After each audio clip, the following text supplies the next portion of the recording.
দর্শক বন্ধু আসসালামু আলাইকুম। এই যে থাই বাদাম দেখেন, এখানে প্রত্যেকটা গাছে থাই বাদাম ধরে আছে। এই যে দেখেন, এই পাশেতে এগুলো সব জিও ব্যাগে আছে। এই যে দেখেন,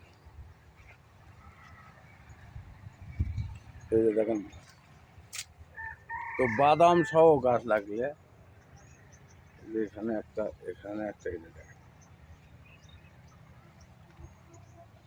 যদি আপনাদের বাদাম সহ গাছ লাগে জিও ব্যাগে, এই যে দেখেন, এটা দুইটা ধরে আছে, পাশে একটা, এই পাশে একটা, এই যে দেখেন,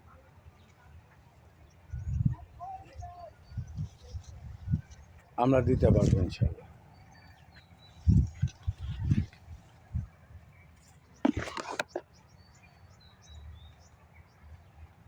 কথা আর বাড়ালাম না, যদি থাই বাদাম লাগে ইনশাল্লাহ আপনারা নিতে পারেন। আমরা দেশের সব জায়গাতে ইনশাল্লাহ পৌঁছে দিয়ে থাকি। ভালো থাকেন, সুস্থ থাকেন। আসসালামু আলাইকুম।